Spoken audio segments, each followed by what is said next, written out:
नमस्कार दोस्तों। आज जिस स्टॉक की चर्चा मैं आपके सामने करने वाला हूँ, उस स्टॉक का नाम आपको आपकी स्क्रीन दिख रहा होगा। स्टॉक का नाम है Medi Assist Health Care Service Limited. और यहाँ पर जब हम इस स्टॉक की चर्चा कर रहे हैं, आप देख रहे होंगे कि आज भी इस स्टॉक में ऑलमोस्ट 4% की गिरावट है। बीच बीच में स्टॉक जंप करता है, 400 रुपये के ऊपर जाकर के क्लोज देता है, बट वापस से उतनी ही तेज गिरावट यहाँ पर हमको देखने को मिलती है। कितनी तेज गिरावट आप ज़रा देखें, यहाँ पे सिर्फ 6 महीने पहले चलते हैं और आप यहाँ पाओगे स्टॉक एक कितनी बुरी टेक्निकल स्ट्रक्चर पे है। ये 500, ये देखिए 550 के आसपास गया, फिर वहां से एक बहुत ही भयंकर गिरावट हुई, फिर एक लंबा समय व्यतीत किया 450 के सपोर्ट में, फिर वहां पे गिरावट हुई, फिर 400 के लेवल में सपोर्ट हुआ और अब वापस से स्टॉक 350 के आसपास गिर रहा है। ये जो स्ट्रक्चर होता है ना, ये टेक्निकली बहुत बहुत ज़्यादा वीक होता है। इसका जो 52 वीक हाई है, इससे 6 महीने पहले ही लगाया के आसपास ही लगाया था, क्योंकि देखो 550 के ऊपर 52 वैसे 594 रुपीज़, ठीक है। तो बट वहां से अब बहुत हद तक टूट गया स्टॉक। इवन अगर हम पिछले 1 साल में चलें तो आप यहाँ पाओगे कि भाई साहब ऊपरी स्तरों से आप देखें 584 होता है, वहां से स्टॉक ऑलमोस्ट 36% क्रैश ऑलरेडी हो चुका है। कितना? 36% क्रैश। तो क्या अब मेडी असिस्ट भी, क्योंकि देखो पिछला कुछ इश्यूज था, क्योंकि कंपनी कोई एक्विजिशन की थी, उसके खर्चे कुछ एक आप कह सकते हो उसके खर्चे आए थे, और कंपनी कुछ एक और इशू था, वो हम आगे चर्चा करेंगे।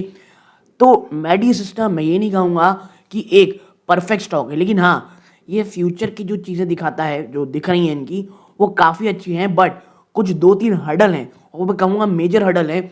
अगर कंपनी रिजॉल्व करने में कामयाब होती है तो आने वाला साल एक बहुत बहुत ज़्यादा इंपॉर्टेंट साल हो सकता है। अच्छा, अब वो क्या प्रॉब्लम है, आइए चर्चा करते हैं। बात है दोस्तों कि कारण क्या है गिरावट का। ओके, एक एक करके आते हैं। मेडी असिस्ट हेल्थ केयर सर्विस ये बहुत ज़्यादा सेलिंग प्रेशर फेस कर रहा है और अब 52 वीक लो भी हिट कर चुका है, अप्रॉक्सीमेटली 371 रुपीज़ का। और ये जो गिरावट है ना भाई साहब, ये 3-4 कॉम्बिनेशन में है। क्या? पहला, वीक फाइनेंशियल परफॉर्मेंस, कुछ रेगुलेटरी स्क्रूटनी भी हुई और बड़े इंस्टीट्यूशन कहीं ना कहीं एग्जिट भी करते हुए हमको दिखे। तो आइए चर्चा करते हैं।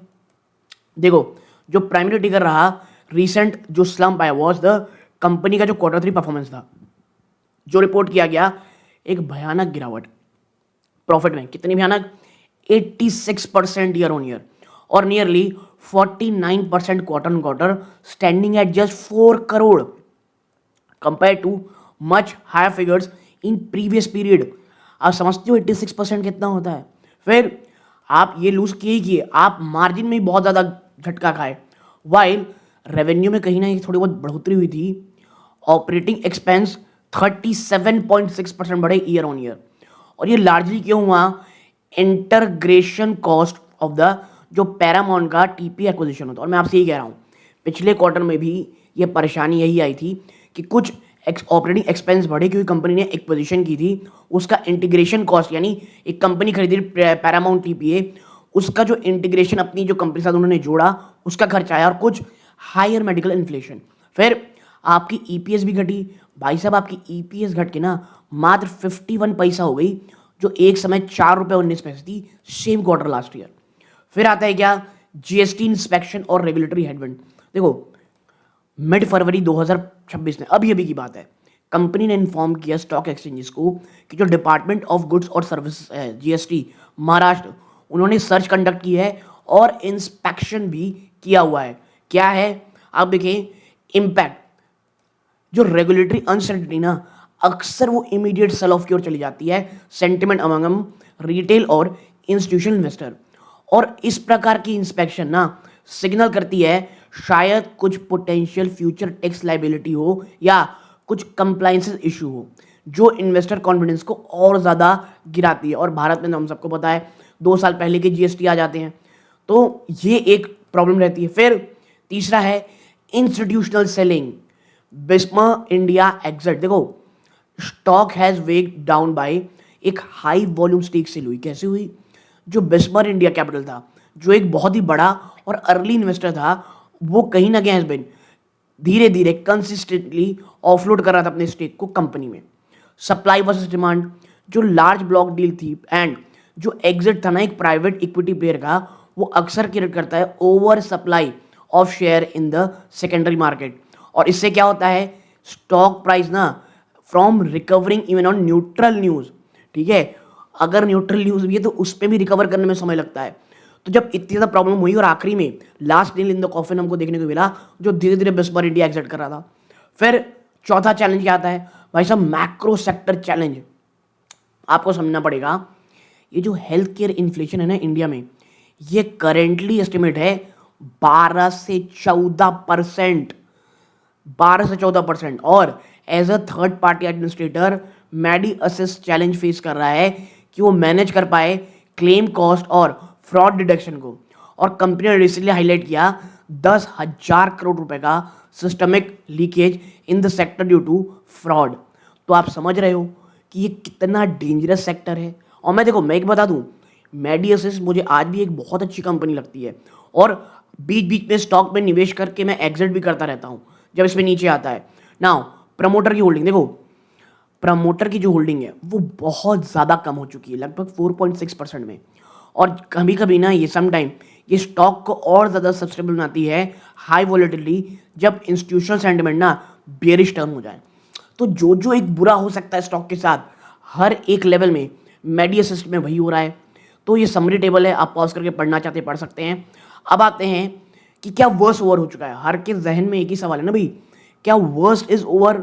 तो हमको देखना पड़ेगा लुकिंग एट द जो एक शार्प डिवाइड है ना बिटवीन बेरिश टेक्निकल चार्ट और optimistic long term brokerage target.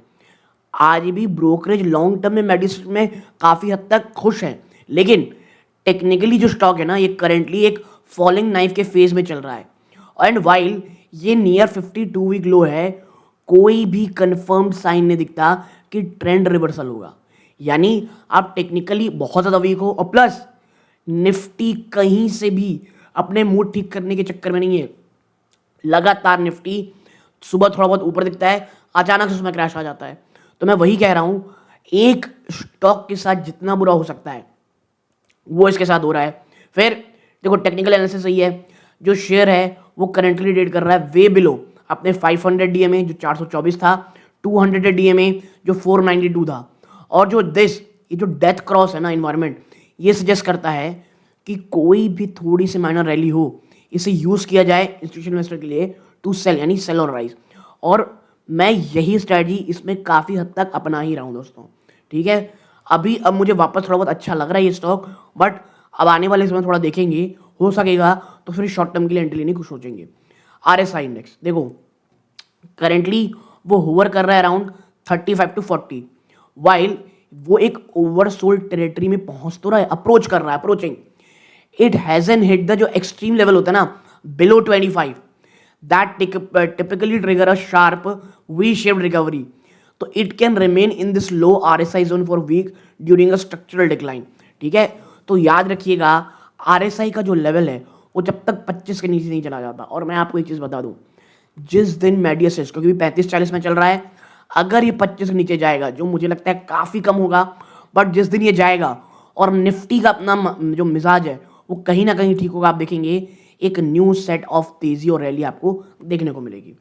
अब स्ट्रक्चरल सपोर्ट और रेजिस्टेंस तो वही भाई 371 375 इमीडिएट सपोर्ट।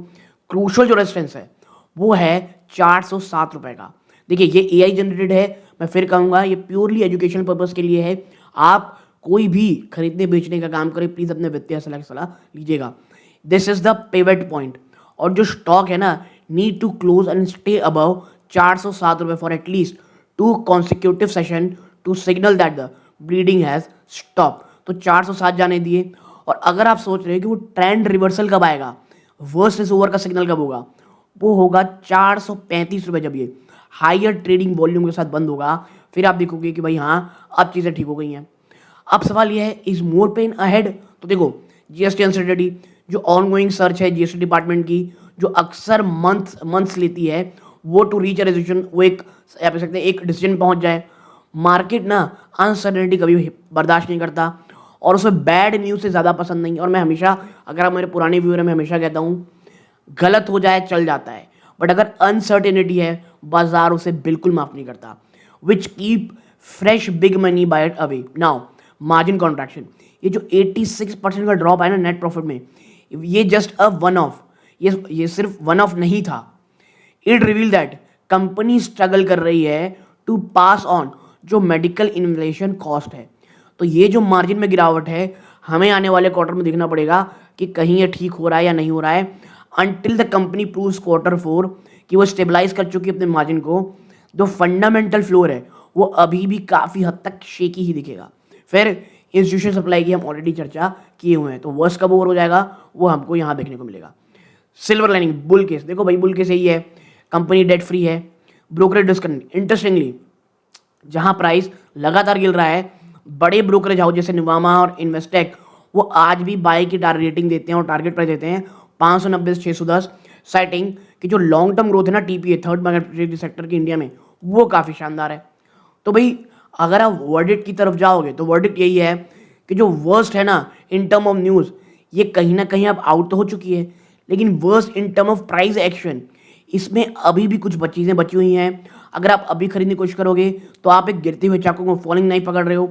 तो अगर बहुत से टेक्निकल एनालिस्ट रिकमेंड कर रहे हैं कि भैया वेट करो कंसोलिडेशन फेज का, जहां पर स्टॉक मूव करे साइडवेज बिटवीन 375 टू 400 कुछ हफ्तों तक बिफोर कॉलिंग अ बॉटम, यानी 375 से भाई साहब 400 के बीच आपको मेडी असिस्ट थोड़ा आप कह सकते हैं ऊपर नीचे आगे पीछे करता हुआ दिखाई दे। और अगर एक बार कुछ हफ्तों तक चीज़ें हो जाएं तब आप कह सकते हो कि हाँ ये एक बॉटम बनाता हुआ दिखाई दे रहा है।